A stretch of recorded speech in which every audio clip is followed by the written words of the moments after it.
estado mais populoso do Brasil, tem o maior número de policiais, acho que a Polícia Militar certamente tem mais de 90 mil membros, né?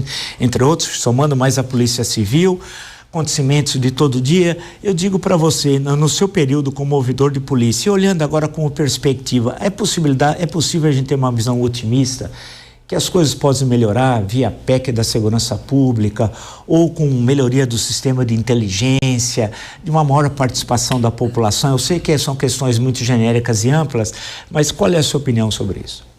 Primeiro eu quero agradecer o convite, professor Marco Antônio.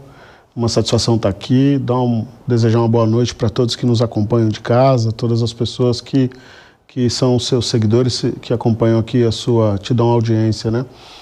Eu penso que em perspectiva, quando uma coisa está muito ruim, a tendência é melhorar.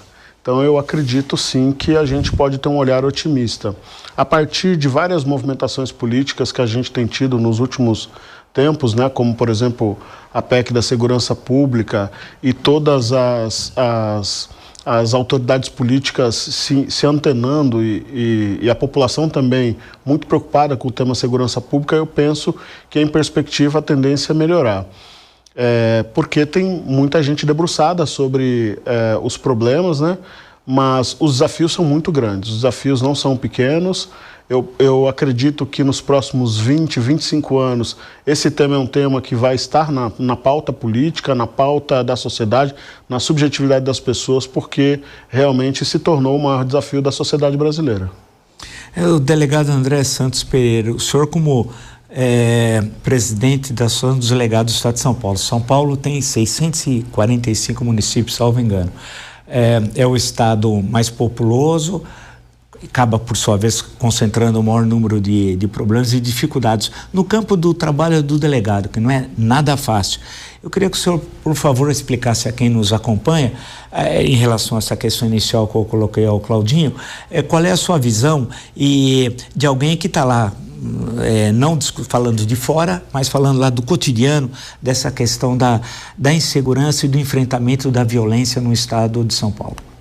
Bom, primeiramente, boa noite a todos. É uma satisfação grande estar aqui nesse debate com pessoas tão qualificadas e debatendo sobre o tema prioritário da população brasileira hoje, que é a segurança pública.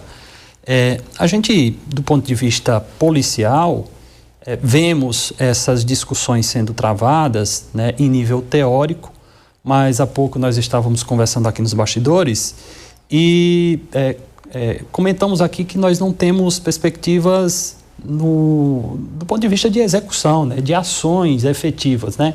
Você vê a PEC da segurança pública sendo debatida, é uma iniciativa importante esse debate, mas a gente tem ali poucos desdobramentos a princípio que tragam resultados para a população na PEC da forma como ela está. Portanto, trazendo essa mesma ideia aqui para o estado de São Paulo, a gente vê que os debates sobre segurança pública e a condução da política de segurança aqui em São Paulo, ela não está sendo satisfatória nem para a população, nem para os policiais. A gente precisa de mais condições para trabalhar, para desenvolver nossas atividades e a gente acredita que um debate equilibrado pode trazer aí mais resultados para todos.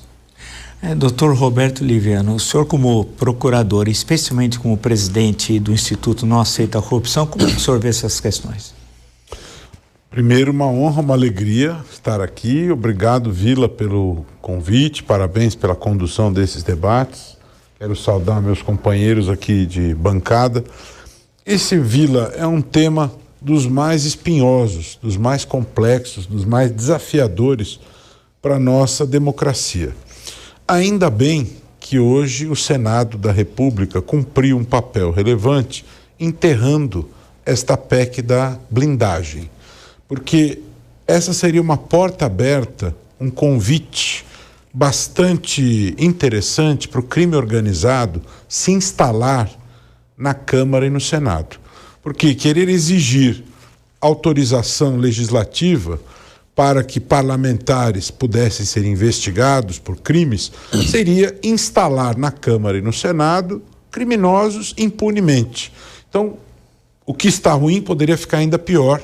Ainda bem que a CCJ do Senado, por unanimidade, enterrou esta PEC da blindagem, que seria um verdadeiro absurdo, afrontosa à nossa Constituição. Essa questão da segurança pública é um grande desafio em termos de políticas públicas. Esta PEC da segurança foi apresentada pelo governo, é um assunto que, sem sombra de dúvida, deve ser debatido, mas, Vila, me preocupa que, às vezes, apresenta-se a ideia como algo para servir como uma satisfação à sociedade e que nem sempre esta proposição é aquilo que vai resolver o nosso problema, não é? Porque, veja, os estados, a questão da segurança pública é uma questão do estado. Cada estado vive a criminalidade, não é? E eu, como membro do Ministério Público há 33 anos, eu penso que hoje, se você não apresentar PEC nenhuma, o Ministério da Justiça e da Segurança Pública, ele já tem papéis muito importantes que ele pode cumprir, no sentido de coordenar, no sentido de ter este papel de grande mediador da segurança, pensarmos mais em inteligência, em tecnologia, não é? Fazer com que haja este aprimoramento. O que falta no Brasil, a meu ver? O investimento mais maciço, Vila, em polícia científica, não é? Acho que não se investe o suficiente em polícia científica. Eu acho que a Polícia Civil, de um modo geral, ela tem tido pouca prioridade por parte dos estados. Para você ter mais eficiência no combate ao crime, em geral, você tem que ter mais prioridade do Estado em investigação de crime. Quem investiga o crime é a Polícia Civil. O Ministério Público também tem poder de investigação, os GAECOS investigam o crime, mas no âmbito da polícia, o Estado precisa priorizar. Isso precisa ser política pública, não é? Então tem que haver investimento. Agora, minha pergunta, isso dá voto? Né? Então, os governos, eles têm investido naquilo que interessa. Você veja esse escândalo aí das emendas parlamentares.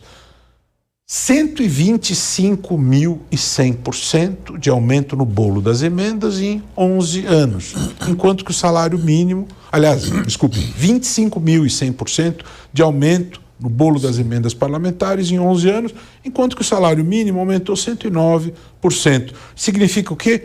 Atendimento a demandas paroquiais. Então, esta lógica, ela vai na contramão do interesse público. Então, está tudo errado, né? A segurança pública é uma grande prioridade. A Polícia Civil faz um trabalho muito importante, está aqui o doutor André, que representa os delegados, a existência das ouvidorias é fundamental, que haja essa fiscalização externa. Agora eu penso que tem que haver estas prioridades, tem que haver investimento em polícia científica, acho que o Ministério Público precisa trabalhar junto com a polícia, né? É muito complexo isso, não tem bala de prata, não tem solução mágica. Claudinho Silva, queria perguntar ao senhor o seguinte, que eu nunca tive a oportunidade de perguntar a um ouvidor de polícia, explicando